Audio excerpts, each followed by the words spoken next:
Okay, let's not waste any time. This is chapter 2 of Charles Dickens' Great Expectations, retyping it. Let's just go straight in.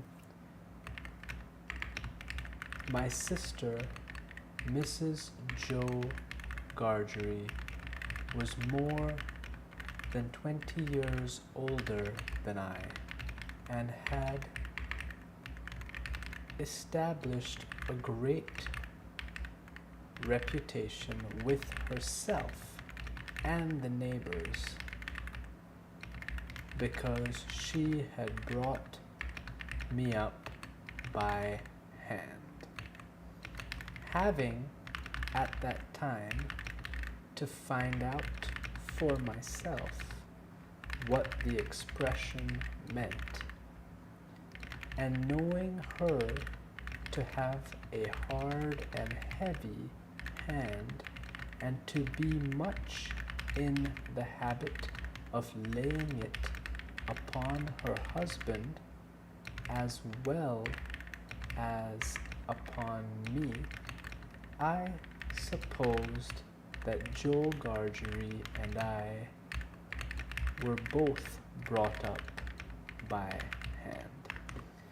So again, just like in the first chapter, we know our narrator Pip, even if he's going to talk about, corporal punishment at home, no matter what the themes are, we know our narrator Pip is going to not indulge in excessive self-pity and have a bit of lightness and levity.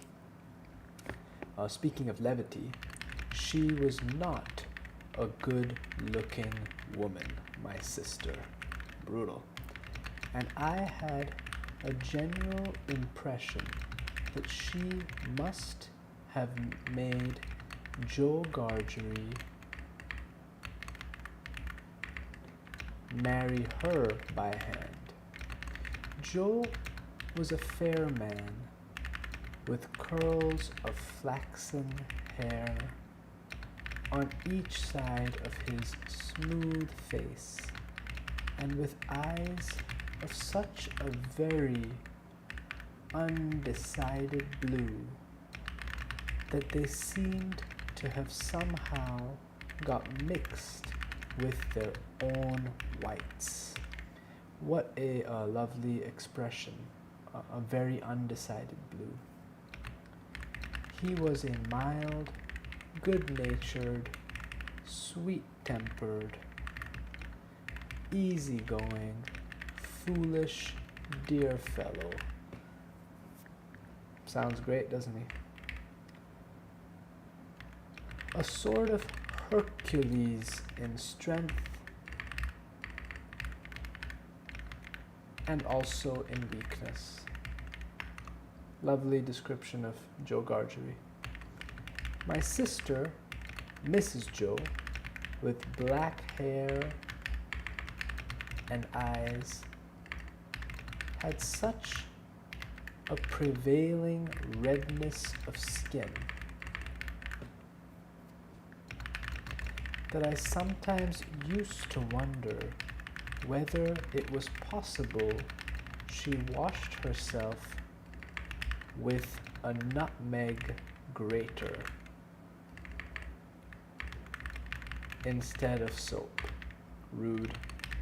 She was tall and bony, and almost always wore a coarse apron fastened over her figure behind with 2 loops, and having a square, impregnable bib in front, so she's armored, that was stuck full of pins and needles. She made it a powerful merit in herself, and a strong reproach against Joe that she wore this apron so much, though I really see no reason why she should have worn it at all, or why, if she did wear it at all, she should not have taken it off every day of her life.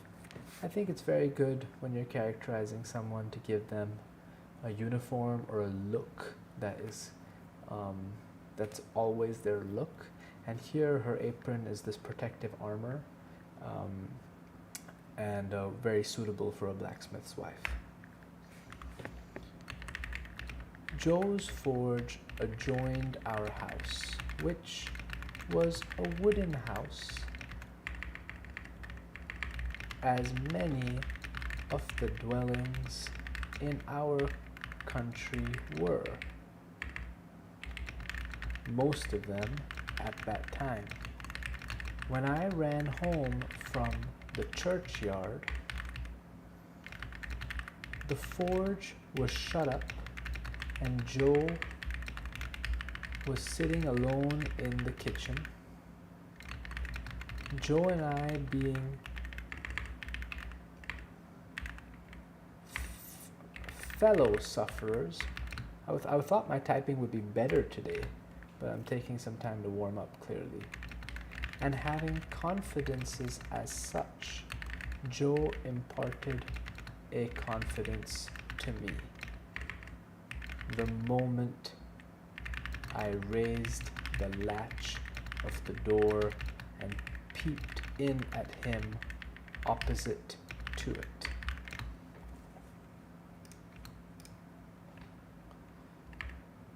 Sitting in the chimney corner.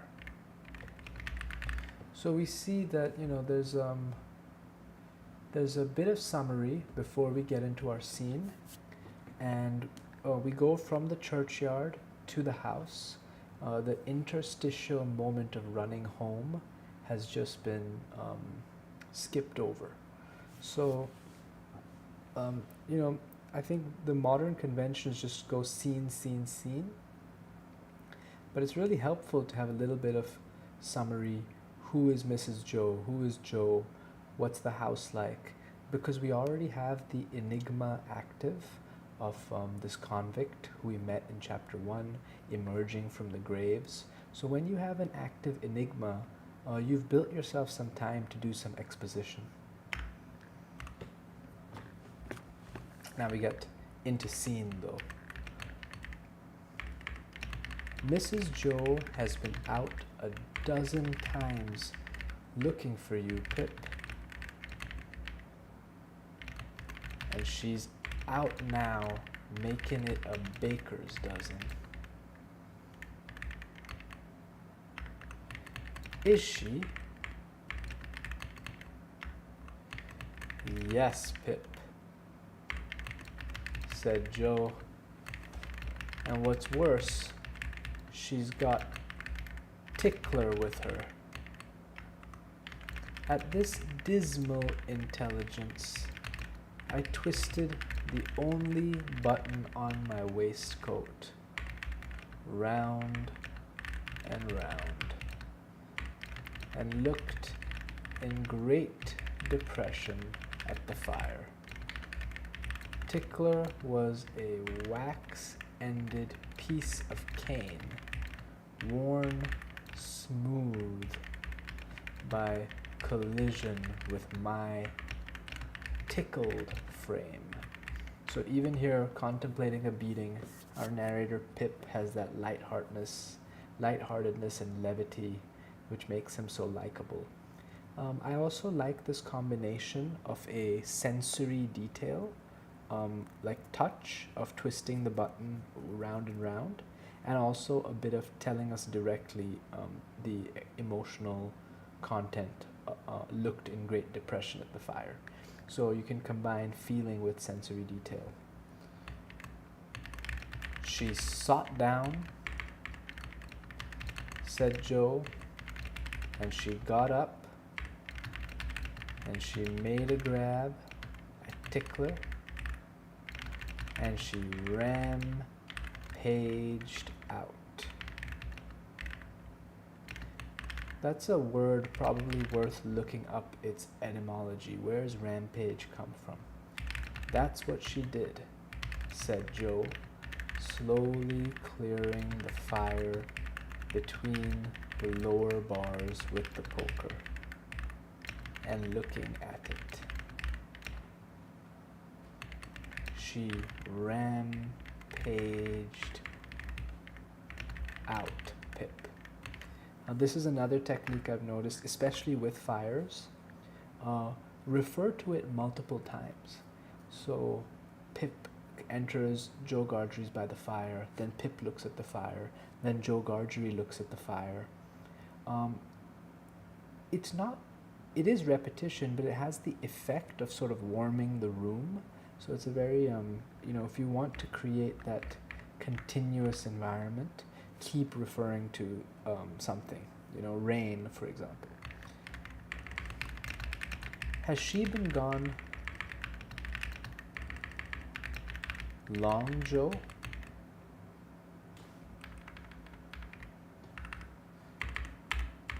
Oh my God, my typing is so poor this evening. I hope I can freshen up, get some energy, and start not making typos. I always treated him as a larger species of child, and as no more than my equal.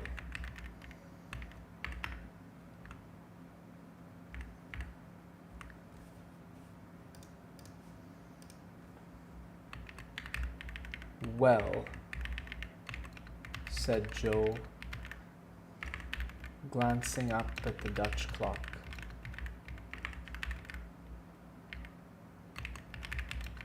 She's been on the rampage this last spell, about 5 minutes, Pip.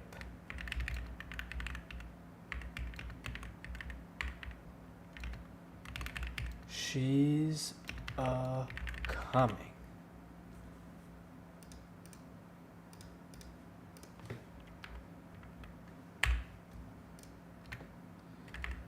I suppose in the future, I'm hoping people fall asleep to these videos and the typos and the story and everything will be secondary to the sort of sound of the typing. Get behind the door, old chap, and have the jack towel betwixt you. So the jack towel is very cool.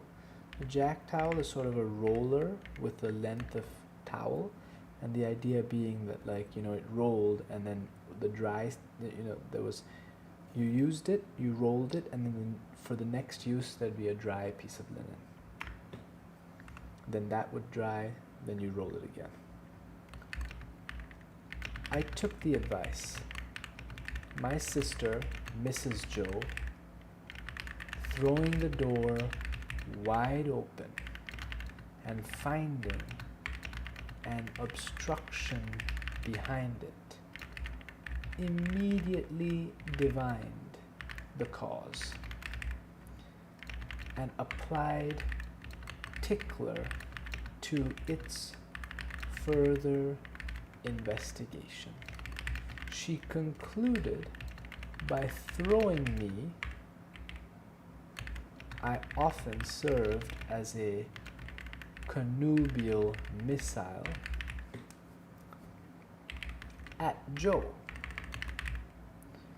who, glad to get hold of me on any terms, passed me on into the chimney and quietly fenced me up there with his great leg. So, a bit of comedic action. Mrs. Joe returns. It's very clear that Pip and Joe Gargery get along well. My sister, Mrs. Jose, is incorrect. All right.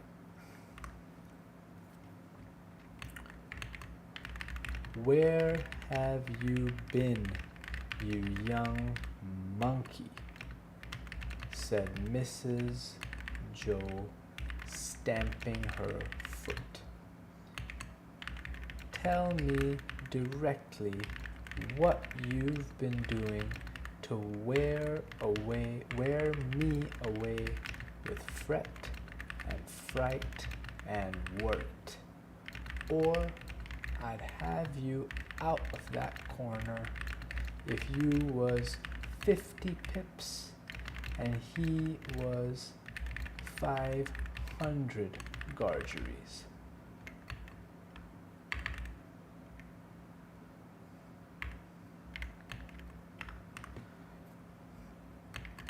I have only been to the churchyard, said I from my stool, crying and rubbing myself. Churchyard, repeated my sister. If it weren't for me, you'd have been to the churchyard long ago and stayed there. Who brought you up by hand? You did, said I. And why did I do it? I should like to know, exclaimed my sister.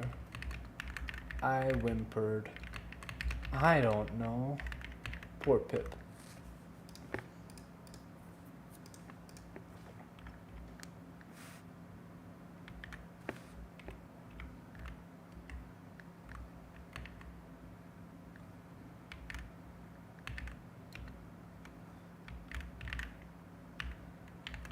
I don't, said my sister.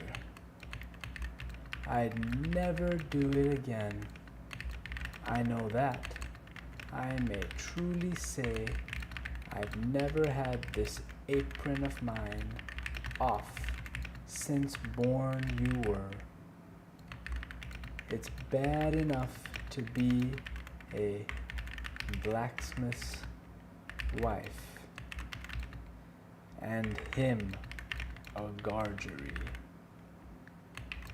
without being your mother. So there's something about this, like this apron is this it's also this role, like this, her uniform is also her role. So something useful there, I think. My thoughts strayed from that question as I looked disconsolately at the fire. For the fugitive out on the marshes with the iron leg, the mysterious young man, the file, the food, and the dreadful pledge, I was under to commit a larceny on those sheltering premises rose before me in the avenging coals. Lovely. So now we return to the enigma, we return to the story. You know, little Pip has a mission to steal from his house and return to the marshes. Ha! Said Mrs. Joe, restoring Tickler to his station. So even though she talks a big game, she doesn't beat him up, and she puts Tickler away. Churchyard, indeed. You may well say churchyard, you too.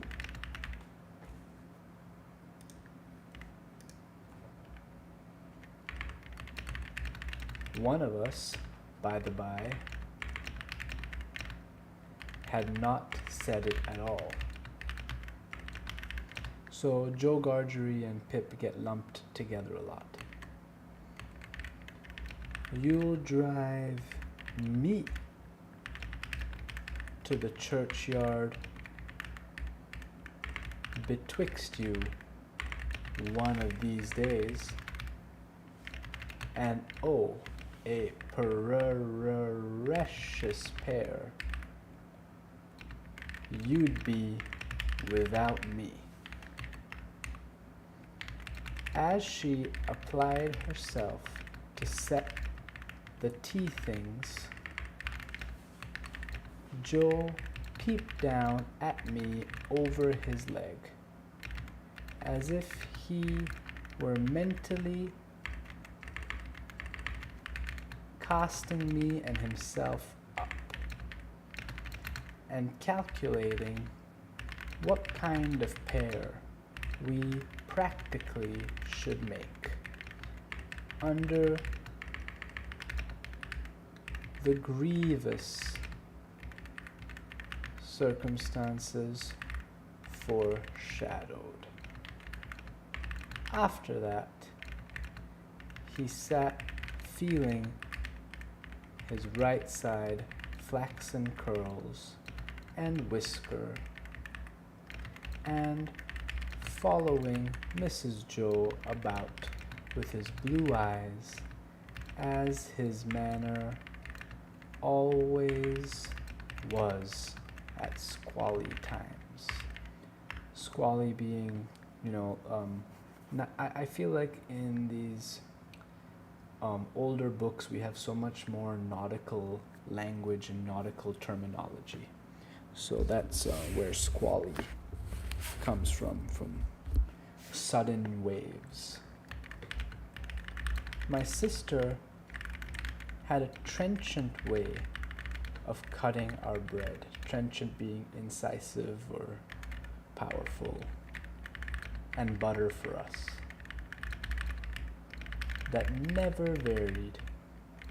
First, with her left hand, she jammed the loaf hard and fast against her bib,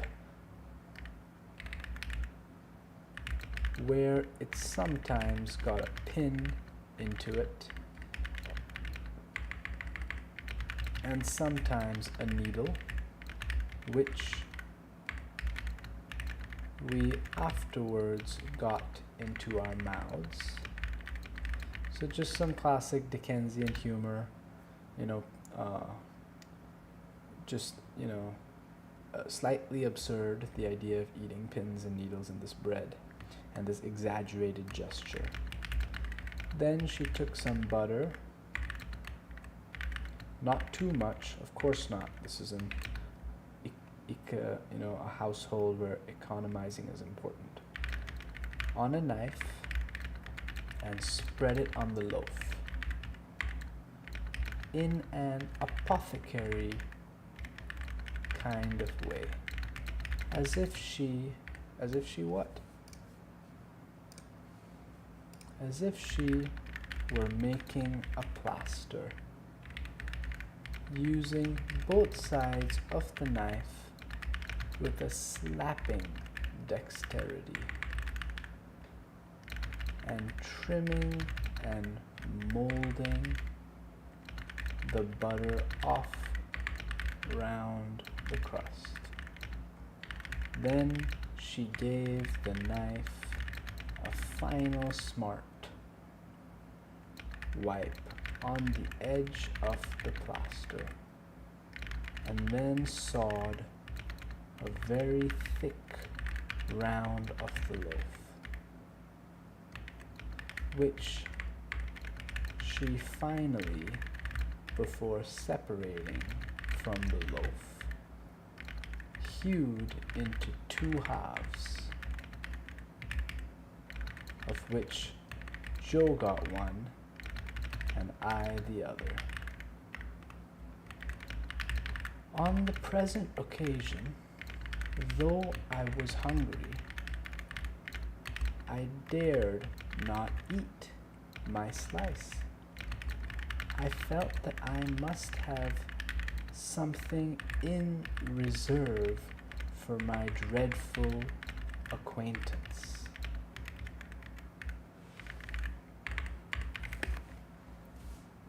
and his ally, the still more dreadful young man. I knew Mrs. Joe's housekeeping to be of the strictest kind, and that my larcenous researches might find nothing available in the safe. Therefore, I resolved to put my hunk of bread and butter down the leg of my trousers.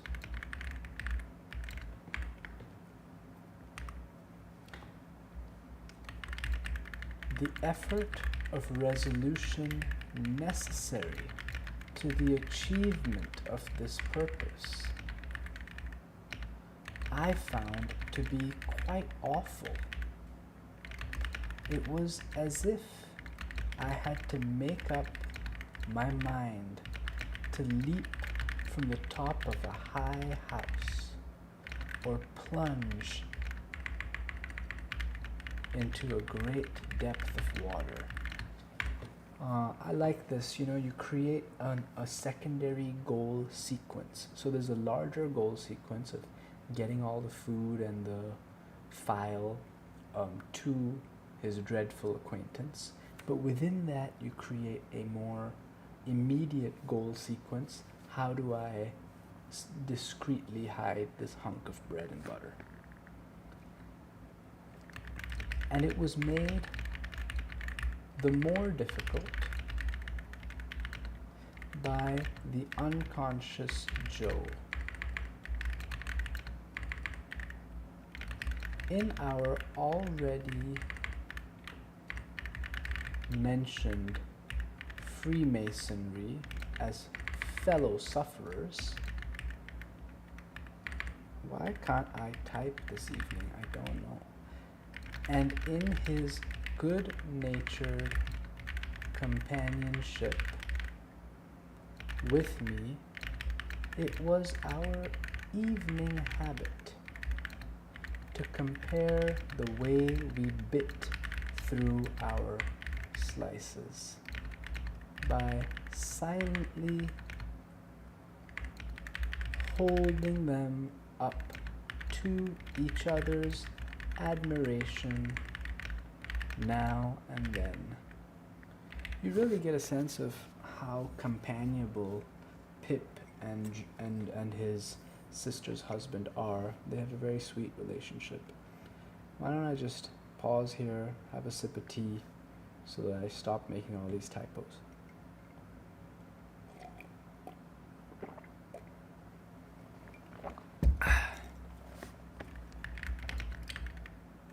Which stimulated us to new exertions. Tonight, Joe several times invited me by the display of his fast diminishing slice. Interesting, no hyphen there for them. Fast diminishing slice, to enter upon our usual friendly competition. But he found me each time with my yellow mug of tea on one knee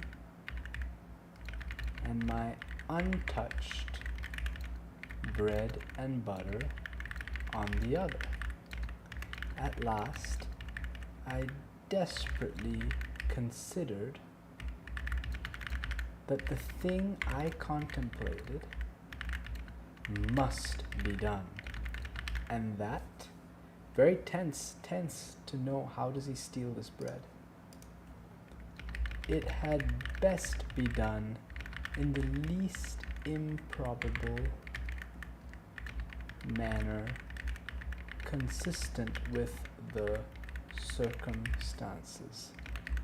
I took advantage of a moment when Joe had just looked at me and got my bread and butter down my leg. Joe was evidently uncomfortable by what he supposed to be my loss of appetite, and took a thoughtful bite out of his slice, which he didn't seem to enjoy. He turned it about in his mouth much longer than usual, pondering over it a good deal, and after all gulped it down like a pill. He was about to take another bite and had just got his head on one side for a good purchase on it, when his eye fell on me, and he saw that my bread and butter was gone. The wonder and consternation with which Joe stopped on the threshold of his bite and stared at me were too evident to escape my sister's observation. So this is a wonderful dilation of time where Pip has to steal this bread, and Joe, in between two bites, he cannot believe little Pip has finished his entire hunk of bread. But it's comedic, but it's also tense because, we know that he needs to steal. We know that there's this man waiting in the marshes who is genuinely quite scary for this young boy. "What's the matter now?" said she smartly as she put down her cup. I think here smartly means sort of curtly, or with like sharply. "I say, muttered Joe,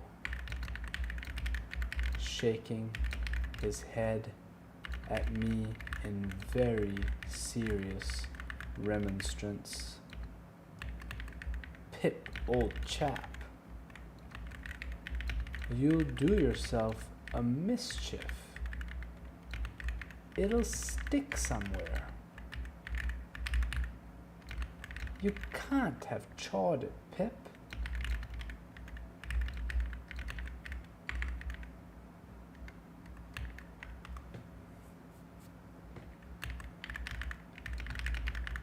"What's the matter now?"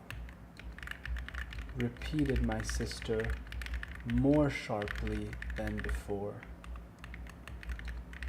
"If you can cough any trifle on it up, Pip, I'd recommend you to do it," said Joe, all aghast. "Manners is manners, but still, your elf's your elf. And if you're confused, that's your health is your health. So we get a double tautology. Manners is manners, but still your elf's your elf. So manners are important, but your health is more important. But it's a nice framing of that idea. By this time, my sister was quite desperate, so she pounced on Joe and, taking him by the two whiskers, knocked his head for a little while against the wall behind him, while I sat in the corner looking guiltily on. Now, perhaps, you'll mention what's the matter, said my sister, out of breath. You staring, great stuck pig. Joe looked at her in a helpless way, then took a helpless bite, poor Joe, and looked at me again. It's a really good double use of the adjective.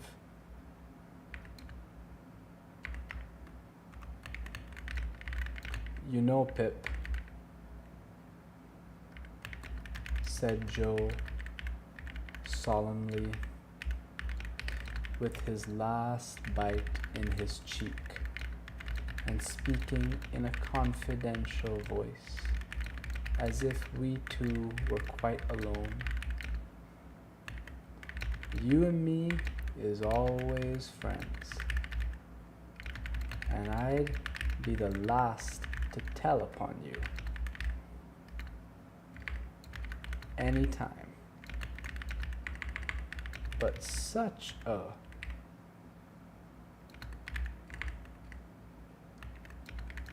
He moved his chair and looked about the floor between us, and then again at me. Such a most uncommon bolt as that. Been bolting his food, has he? Cried my sister. You know, old chap, said Joe, looking at me and not at Mrs. Joe, with his bite still in his cheek. I bolted myself when I was your age. Frequent, and as a boy, I've been among a many bolters. But I never see your bolting equal yet, Pip. And it's a mercy you ain't bolted dead. So obviously this is a lovely little funny slang term. Bolt means to eat something very fast, probably without chewing. And it reminds me of an Indian sort of slang term that we would use in boarding school and then after as well, to eat a lot of food. And it's a South Indian thing, belted, like I belted that.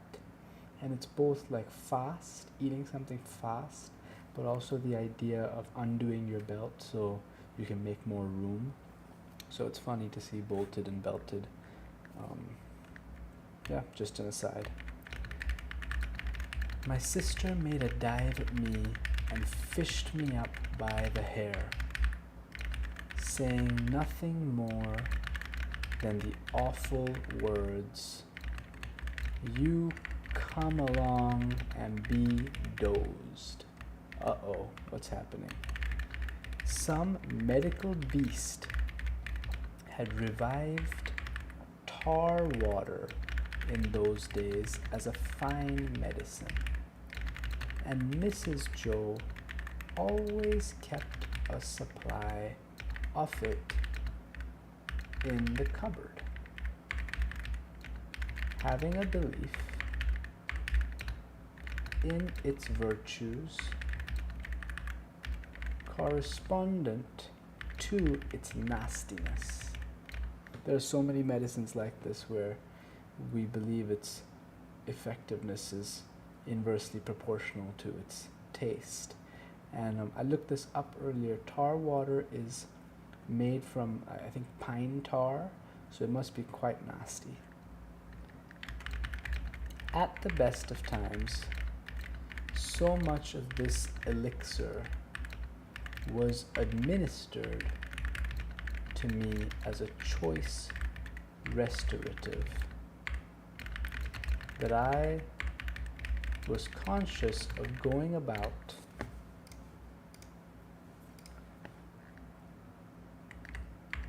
smelling like a new fence. Yeah, well, I don't know, when we used to clean floors, I remember pine sol was what we used. So that makes sense, wood and pine sol. On this particular evening, the urgency of my case demanded a pint of this mixture. Oh no. Which was poured down my throat for my greater comfort, while Mrs. Joe held my head under her arm, as a boot would be held in a boot jack. A boot jack is a device to help people remove their boots, in case you don't know. Joe got off with half a pint. Poor Joe. But was made to swallow that, much to his disturbance, as he sat slowly munching and meditating before the fire.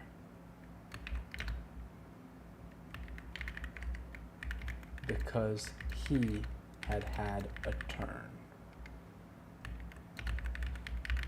Judging from myself, I should say he certainly had a turn afterwards, if he had had none before. Poor guy, poor Joe. Conscience is a dreadful thing when it accuses man or boy, but when, in the case of a boy, that secret burden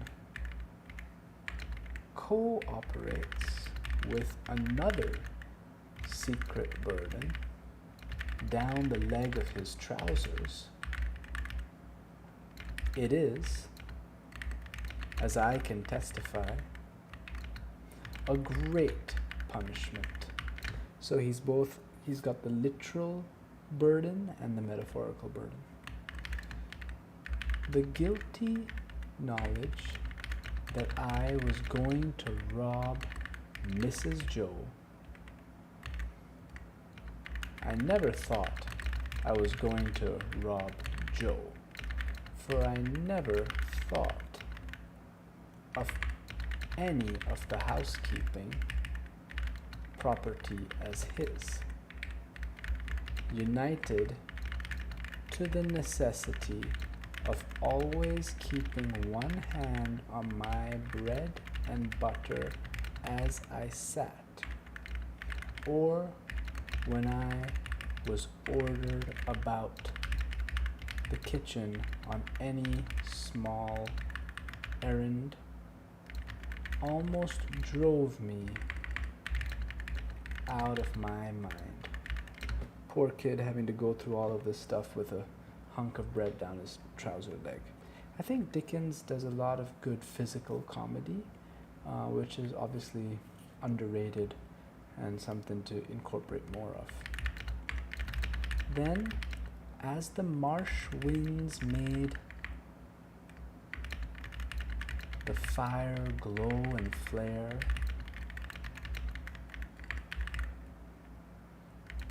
I thought I heard the voice outside of the man with the iron on his leg who had sworn me to secrecy, declaring that he couldn't and wouldn't starve until tomorrow, but must be fed now.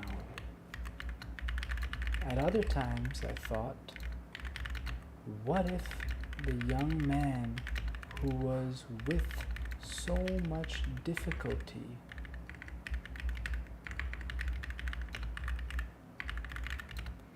restrained from imbruing. I actually don't know this word and I should look it up. From imbruing his hands in me. Maybe it means to like insert one's hands into someone. Should yield to a constitutional impatience, or should mistake the time and should think himself accredited to my heart and liver tonight instead of tomorrow. So I think there's a nice contrast between Pip's language and his childlike thinking. His language is very mature, but his thinking remains very childlike, petrified of these two men. So that's a nice contrast. If ever anybody's hair stood on end with terror, mine must have done so then. But perhaps nobody's ever did. This is a sort of like breaking the fourth wall sort of thing. And I don't know, I just think sometimes it might be more effective just to say, my hair stood on end with terror, but I don't know. Maybe others feel this breaking the fourth wall thing is effective. It was Christmas Eve, and I had to stir the pudding for next day with a copper stick. I didn't really get the feeling on the marsh that it was Christmas or that it was that cold. From 7 to 8 by the Dutch clock. I tried it with the load upon my leg, and that made me think afresh of the man with the load on his leg, and found the tendency of exercise to bring the bread and butter out at my ankle quite unmanageable. Happily, I slipped away and deposited that part of my conscience in my garret bedroom. I'll also have to look up garret bedroom. I don't know what that is. Hark, said I, when I had done my stirring and was taking a final warm in the chimney corner before being sent up to bed. Was that great guns, Joe?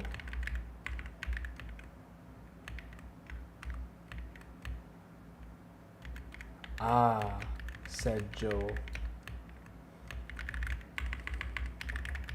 There's another convict off. So now that first chapter returns. What does that mean, Joe? Said I.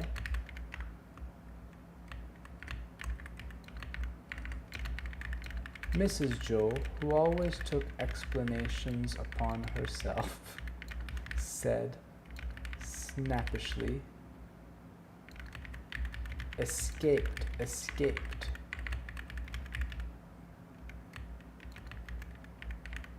Administering the definition like tar water.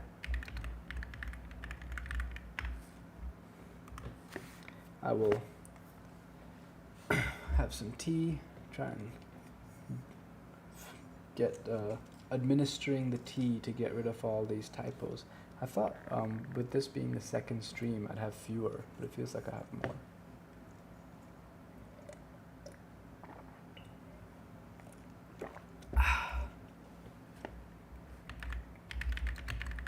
while Mrs. Joe sat with her head bending over her needlework.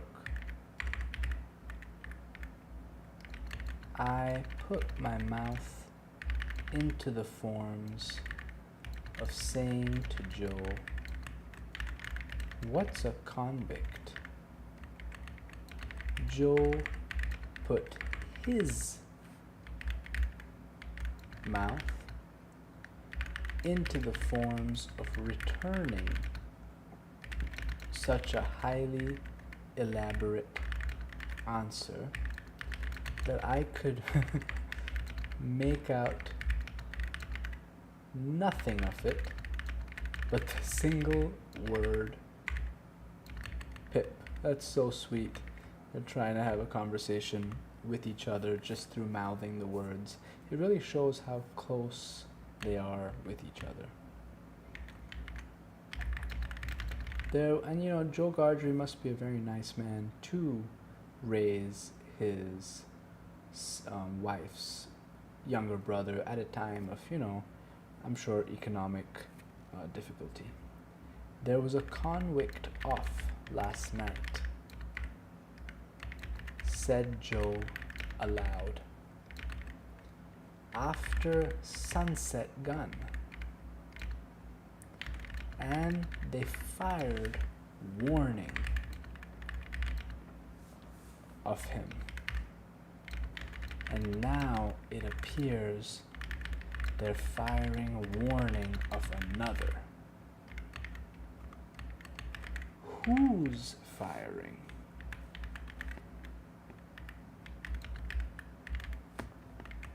said I. "Drat that boy," interposed my sister, frowning at me over her work. "What a questioner he is. Ask no questions.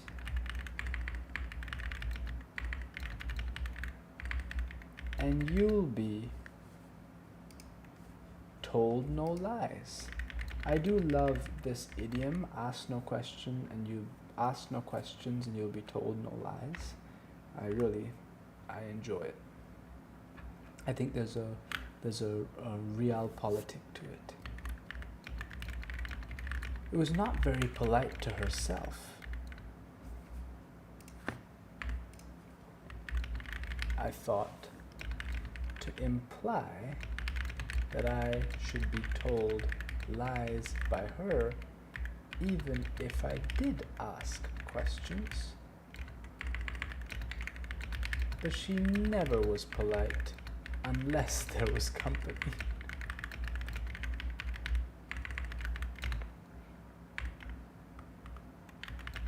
At this point, Joe greatly augmented my curiosity by taking the utmost pains to open his mouth very wide and to put it into the form of a word that looked to me like sulks.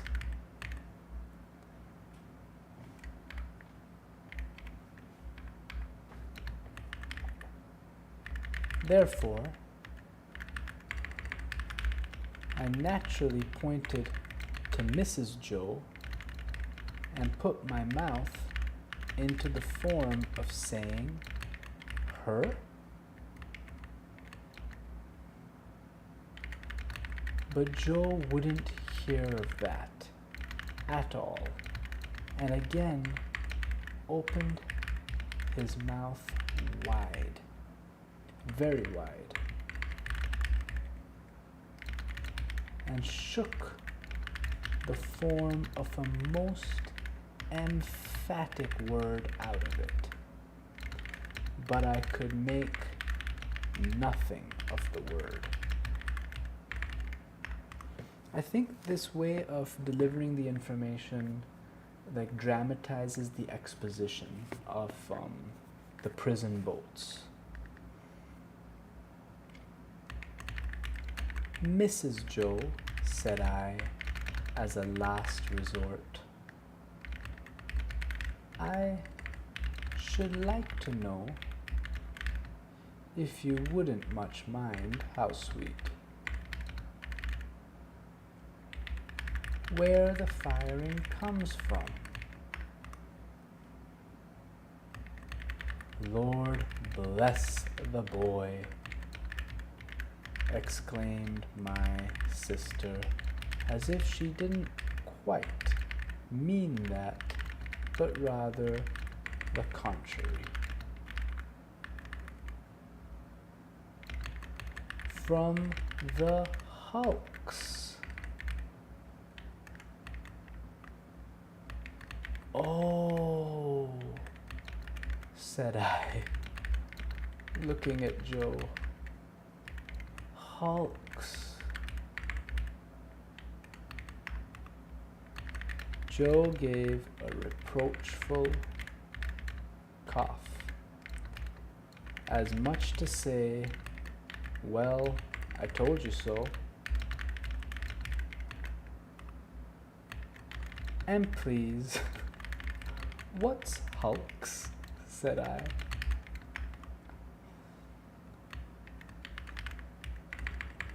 That's the way with this boy.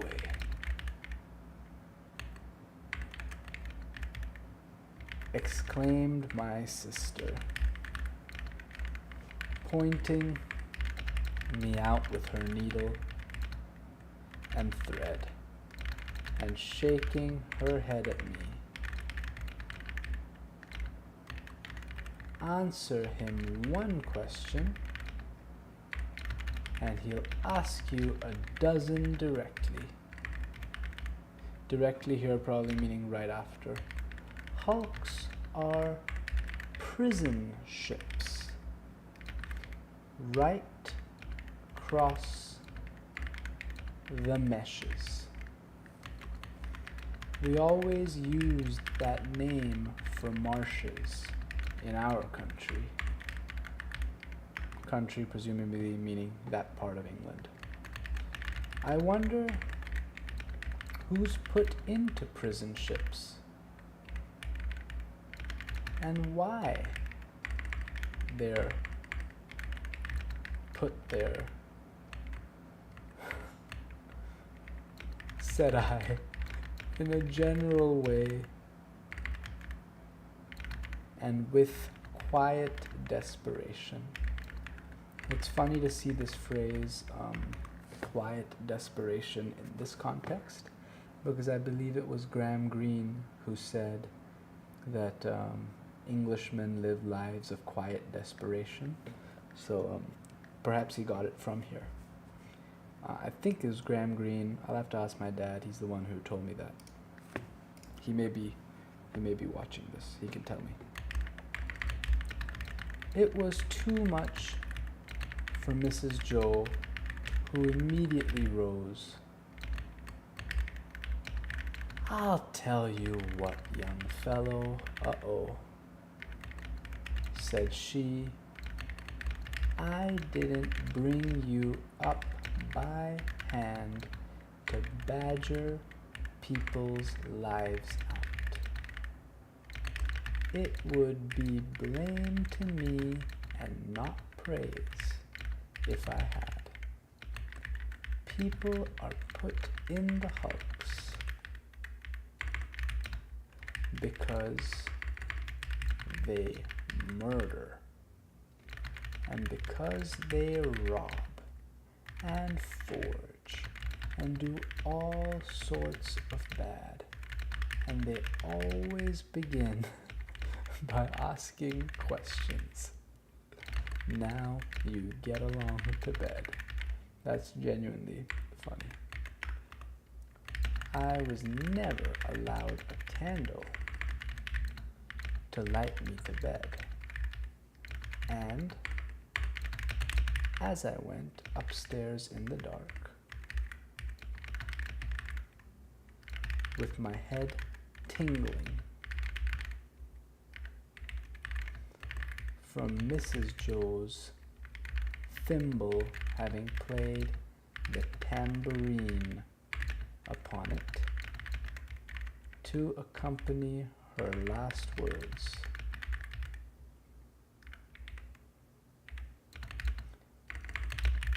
I felt fearfully sensible of the great convenience that the hulks were handy for me.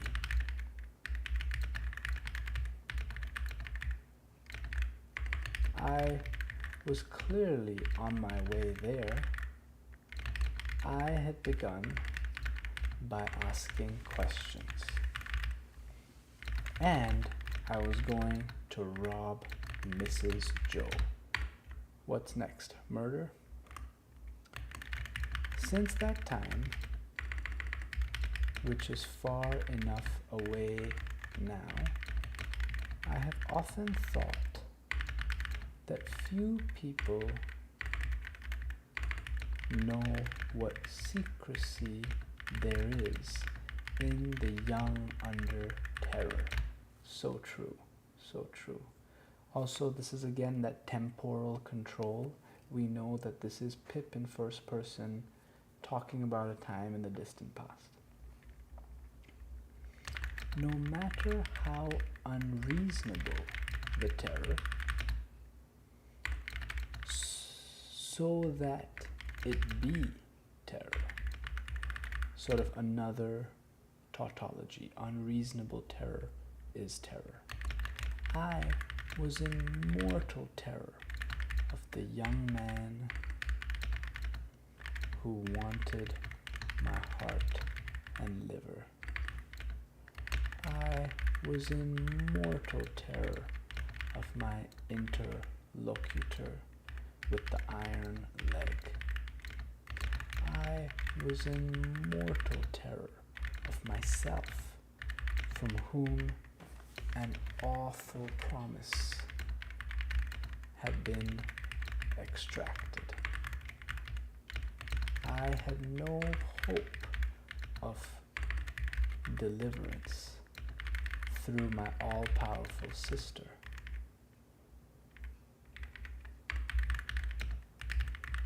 Who repulsed me at every turn. Childhood is fraught and filled with impingements and is a low agency state where we don't have much power. I definitely remember one night just being absolutely petrified because I think the next day I was going to go into the headmaster's office, and I knew that they were going to call me in, and I thought I was going to be expelled and my whole life ruined, and I just didn't sleep a wink that night. I was genuinely in mortal terror, and I remember praying to God just to save me, and it was that's the terror of the young. I am afraid to think of what I might have done on requirement in the secrecy of my terror. If I slept at all that night, it was only to imagine myself drifting down the river on a strong spring tide to the hulks, a ghostly pirate calling out to me through a speaking trumpet as I passed the gibbet station, that I had better come ashore and be hanged there at once and not put it off. I was afraid to sleep, even if I had been inclined, for I knew that at the first faint dawn of morning I must rob the pantry. There was no doing it in the night,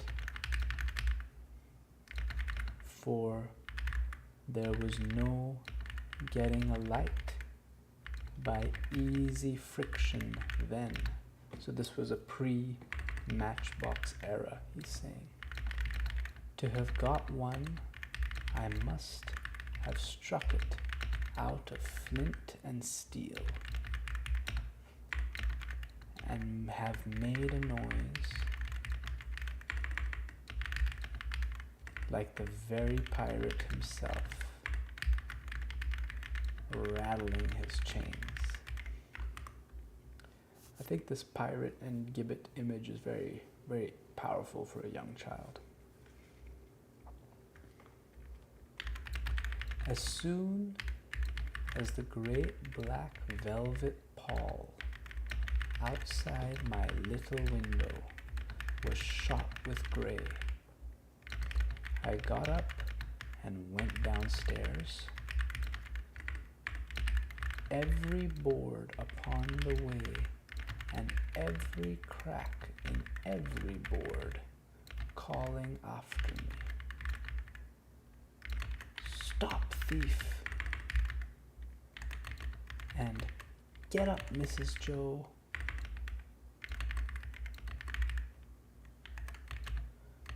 A very evocative sentence that captures with sensory detail Pip's inner monologue and fears. In the pantry, which was far more abundantly supplied than usual, wonder why, owing to the season, there we go, I was very much alarmed by a hare hanging up by the heels, whom I rather thought I caught when my back was half turned, winking. That's creepy. I had no time for verification, no time for selection, no time for anything, for I had no time to spare. I stole some bread, some rind of cheese, about half a jar of mincemeat,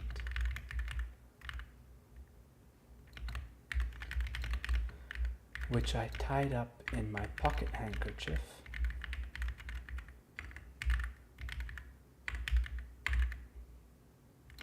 with my last night's slice, some brandy from a stone bottle, which I decanted into a glass bottle I had secretly used for making that intoxicating fluid Spanish licorice water up in my room, diluting the stone bottle from a jug in the kitchen cupboard. Wow, very resourceful, our Pip. A meat bone with very little on it, and a beautiful, round, compact pork pie. I was nearly going away without the pie, but I was tempted to mount upon a shelf to look what it was that was put away so carefully in a covered earthenware dish in a corner. And I found it was the pie. And I took it in the hope that it was not intended for early use and would not be missed for some time.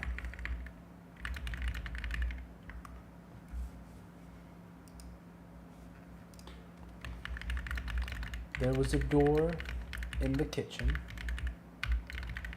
communicating with the forge. Lovely expression, a door, communicating door. I unlocked and unbolted the door and got a file from among Joe's tools. Then I put the fastenings as I had found them, very careful as our Pip, opened the door at which I had entered when I ran home last night, shut it, and ran for the misty marshes. And so ends chapter 2, entirely taking place in the Gargery home. So marsh, Gargery home, now back to the marshes. We've learned a lot about Pip's home situation, living with his sister and her kind husband, but also his execution of a goal sequence. Need to steal this file, need to steal this food for the convict. And we get a sense of his psychological state. I mean, he's petrified of this conflict, of this convict, mortal terror. So yeah, I mean, like I said, this project, it doesn't matter if I have 0 viewers. I mean, I'm really enjoying it. I'm gonna finish this book, possibly this year, more likely by the end of next year. But it's just very calming for me, and I learn a lot. And thank you for joining me. And thank you, the Office of Modern Composition, for your support, and would appreciate any support from anyone to keep doing it. But if not, I'll see you future Tuesdays and Thursdays, and thanks for sticking around and checking this out. All right, enough from me. Good night, everyone.